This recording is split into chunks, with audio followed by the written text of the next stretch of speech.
Oke, kita ngobrol dengan Pak D. Pak D, pusing sampai kepalanya diikat. Pak D, ini kita tiba-tiba seru ngomongin ruang dan budaya. Pak D yang sudah mengasihkan diri ke Borobudur, ada yang mau disampaikan mengenai ini? Ini sabotase anak Pak ini. Ya, maaf. Saudara sekalian, izinkan saya bicara semampu-mampunya apa yang bisa saya sampaikan, semampu-mampunya apa yang bisa saya ucap. Kita secara garis besar gitu ya, itu memang mengalami kegagalan paradigmatik. Paradigm kita itu banyak yang keliru. Kita tidak bisa membaca apa yang namanya demokrasi. Kita tidak bisa membaca yang namanya modernisme.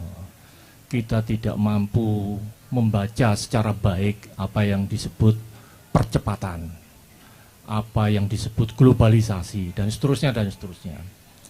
Nah,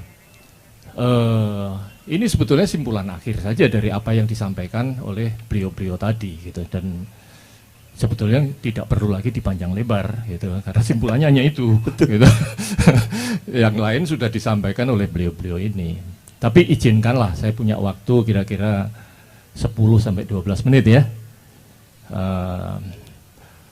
Dulu cara pandang kita itu dua. Cara pandang kita itu dua. Cara pandang dari atas dan cara pandang masinis. Ya. Nah, dari atas itu cara pandang kuadran atau cara pandang circle. Mandala, pemahaman mengenai mandala itu Borobudur itu kalau dilihat dari atas itu circle atau segi empat.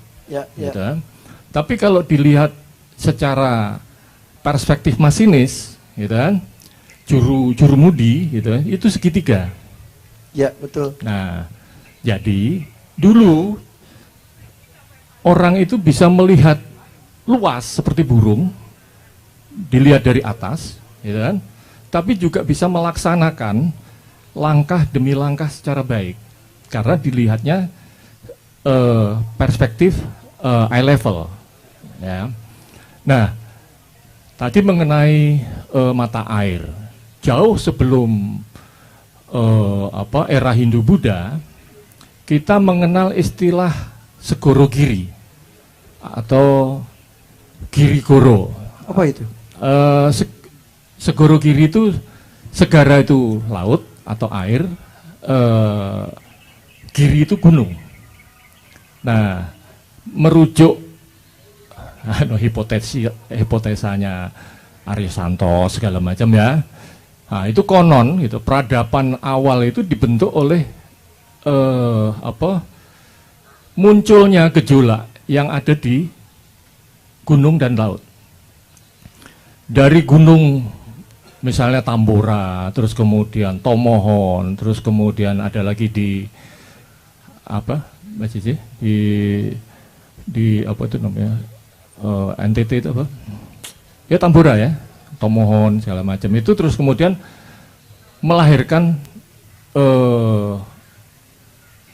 surviving. Budaya itu muncul dari situ. Lah konsep bencana, konsep itu sekaligus keberuntungan. Jadi setelah ada bencana, selalu ada pemulihan. Jadi kontradiksio itu sebetulnya dibaca secara baik sebagai bentuk harmoni, tidak dikotomikal, gunung, laut, air, darat, tidak dikotomikal seperti itu. Tapi satu kesatuan. Ketika dilihat dari atas, maka tanah, air, bukan tanah dan air.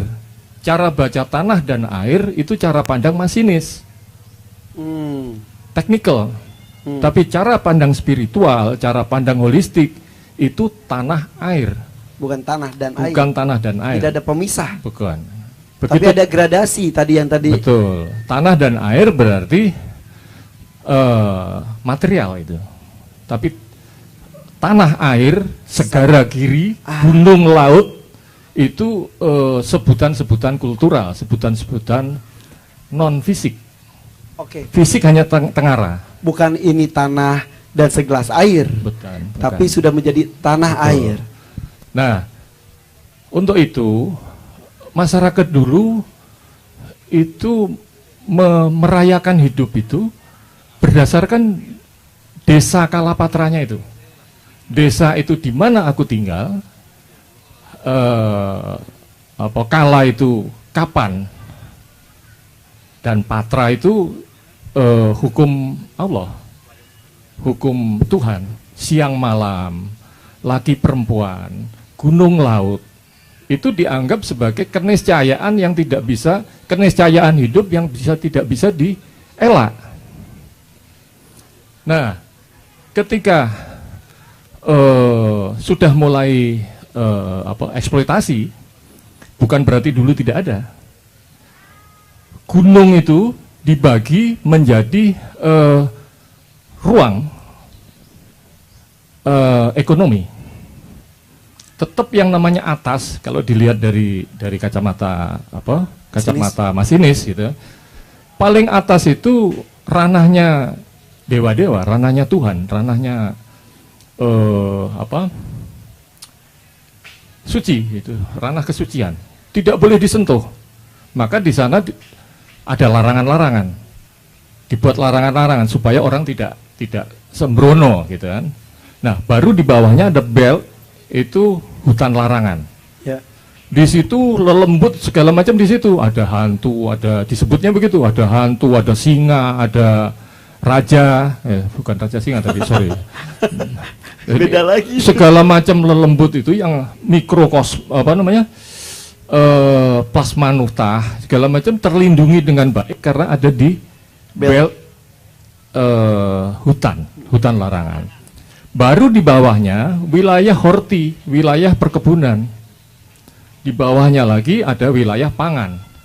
Nah, pembagian seperti ini oleh orang yang disebut Erlangga, yang sebetulnya diawali lagi oleh mbahnya, namanya Empu Sendok. Nah, itu orang yang visioner sekali, lebih visioner dibanding Erlangga, karena wes ngene rek, ini Jawa Timuran ya, ngene rek. Ceritanya orang Jawa Timur. Wes gak ono jenenge Sailendra, wes gak ono Sanjaya. Saiki kita harus membangun wangsa baru yang disebut wangsa Isana. Terus apa iki? Wangsa Isana. Wangsa Isana adalah wangsa yang punya kesadaran baru, setia dengan hukum kontradiksio lanang wedok. Disebut loro, ukara loro. Kita harus setia dengan adanya siang malam, lanang wadon, gunung, laut, dan seterusnya itu faktor ukara loro tadi, gitu kan. Terus kita harus punya huruf sendiri, disebut huruf kuadrat 4. Bosoknya wis nggak ada, nggak ono iku anu jenenge apa iki jenenge Palawa, namanya huruf-huruf nggak ono. Iki jenenge huruf Jawa Kawi. Nah, Kawi akhirnya melahirkan kawin, atau kawin itu melahirkan kawi. Dua tadi kawin. Tanpa ada kontradiksio yang dikawinkan, harmoni tidak ada. Dan keberlangsungan berhenti di situ. Karena yang nggak ada kawin. Itu air itu, ini tumpah ruah itu kesadarannya belum lengkap ini. Tumpah ruah, air tadi cuma setting ya. Baru muncul setelah disebut ya, fungsi air itu baru muncul datang itu. Gepeng sama timbul keluar ya. Oh, stimulat kali. Mbak Jujung nonton. Kosong, mau dia setting ya Pak. Gitu. Nah, kembali lagi ke pengelolaan ruang dan manusia. Tidak bisa yang namanya manusia tidak menyadari kedisiniannya di mana. Kedisianian. Kedisianan, namanya desanya, desa Kalapatra itu. Di mana desaku? Di mana tempatku gitu. Nah, sudah hampir 40 tahun sejak 78 itu. Ini JJ Rizal awal turun jalan itu. Wah. Kenapa 78? Itu perubahan kurikulum kita yang diawali dengan NKK BKK itu. Ya, sejak itu sejarah dianggap tidak penting. Kesenian dianggap tidak penting. Kebudayaan belgedes. Enggak ada itu. Nah, semua dijadikan masinis. ITB memproduksi masinis-masinis. UI melahirkan masinis-masinis. UGM lahir masinis-masinis yang sekarang menjadi mentor-mentor sekarang ini. Tidak ada yang dari atas. Tidak ada. Coba pembangunan yang ada sekarang. Nggak ada yang holistik dilihat dari atas. Holistiknya semua cara pandang masinis. Contoh. Contoh. Ya sistem pendidikan kita lah sama ini. Glorifikasi infrastruktur. Apa fungsinya? Ya. Nun sewu. Ya. Nah, kalau carang masinis masih ada fungsinya, fungsi praksisnya. Nanti pasti ngomongnya apa itu nama? Dampak dari ini gitu apa? Dampak dari ini pasti ada gitu. Tapi nggak pernah dibaca kematian jalan raya utama yang lama penghubung Jakarta ke Bandung misalnya. Modar, Pak. 2. Jalur Puncak sama jalur Purwokerto. Ya. Ini simpel ya. Ya. Nah, tapi yang paling prinsip glorifikasi infrastruktur jalan raya ini, apalagi tol, ya kan? Berbayar ini. Udah itu nanti panjang lebar sih. Gak apa-apa. Jangan ragu-ragu yuk. Enggak, bukan ragu-ragu. Waktunya nggak cukup. Ya. Sebentar, sebelum lanjut. Jadi harusnya seperti apa? Contoh tol yang tadi. Harus ada puruhita. Apa itu? Puruhita itu apa itu namanya? Pembisik. Penasihat. Yang tidak mikirnya tuh angka. Yang ada di seputarnya presiden itu.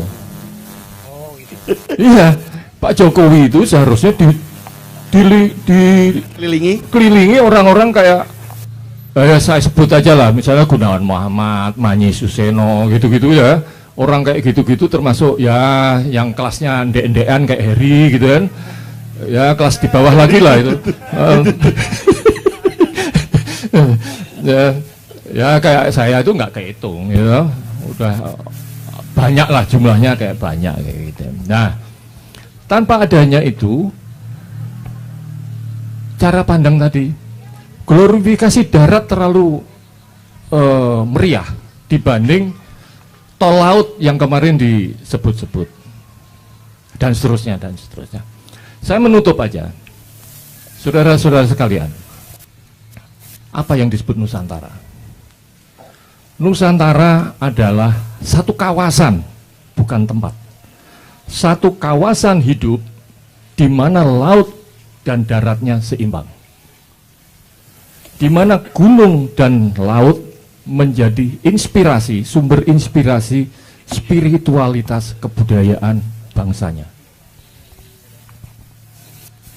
Kita hidup selalu mengutamakan harmoni, karena apa? Siang dan malamnya seimbang. Di abad 2 di samudra Pasifik dan India. Jadi dari kenyataan-kenyataan alam ini ya, beratus-ratus tahun masyarakat kita tuh menyadari secara kolektif. Tidak ada yang komando itu. Jangan anggap dulu itu semua dari raja, terus kayak sekarang itu loh. Woi, kamu gini, nggak ada. Merembes saja, merembes secara alamiah, gitu kan? Karena kesadaran, katup-katup kesadarannya itu terbuka, bukan dibuka. Sudah terbuka. Aku di mana, kapan, dan apa ini yang mengikat diriku itu apa ini, gitu. Nah, konsep ketuhanan kemudian yang berkembang adalah ketuhanan yang berdampak sunyata. Nah, ketika nun sewu ya, dipotong itu hubungan bumi sama langit itu. Jadi semua ya persoalan bumi itu NU tuh, ya, anak NU tuh. Itu anak NU tuh. Suruh terjemahin tuh. Bumi diikat tali gitu kan. Baru bintangnya atas 9 gitu. Berarti gitu, NU tuh lebih ugem terhadap bumi. Nah, begitu kita bicara mengenai bumi, tidak bisa lepas dari apa yang kita sampaikan tadi. Penjagaan itu menjadi penting apabila kita masih bisa berharap gitu. Hidup ini berlangsung lebih panjang. Saudara Irfan dan teman-teman yang hadir semua, tanpa adanya istilah saya penyebar umbul seperti ini saya ibaratkan penyebar umbul gitu. Jadi umbul itu dibuang begitu, terus nanti ditangkepi sama Jeremende, sama laron, sama kadal gitu kan, kodok segala macam, untuk kemudian dibaca. Oh, baiknya begini gitu. Nah, patron seperti Heri, seperti Jejeri, seperti Anda ini patron ya. Seperti Pak Kadis ini patron. Nah, kalau patron-patron itu tidak punya kesadaran itu untuk buang umbul sebanyak-banyaknya, memberi inspirasi kepada publik sebaik-baiknya dan sebanyak-banyaknya, maka si keong-keong ini si pengikut ini, follower ini, coba bayangin apa rujukannya, apa? Nggak ada rujukan. Terakhir, saya lebih suka bahwa judul acara ini disebut ruatan, bukan sekedar pengajian. Jadi ruatan itu adalah proses terbuka dari seluruh komponen masyarakat untuk merawat sekaligus meruat. Meruat itu dangir itu tanah yang sudah keras digemburkan ulang, ya supaya sustainable gitu. Seperti keberlangsungan berlangsung terus menerus. Hanya itu mungkin nanti lebih menarik kalau ngobrol bareng-bareng. Terima kasih banyak. Oke, terima kasih. Tepuk tangan dong untuk para narasumber kita, ini luar biasa sekali. Jujur berat, iya. Yang kita bahas ini berat, susah dimengerti, iya. Tapi ketika kita mulai ikut berpikir, ikut ngebul, kok istilah saya, berarti itu sesuatu yang bagus. Berarti kita peduli dan ada keinginan untuk mengerti. Dan lempar aja. Kalau nggak dilempar, ya nggak ada yang ngerti-ngerti. Ya udah, yang berat-berat ini lempar-lempar aja. Lama-lama akan menjadi difahami dan dimafhumi oleh kebanyakan orang. Ayo jadi asik tanpa mengusik, hanya di Cangkrukan Asik.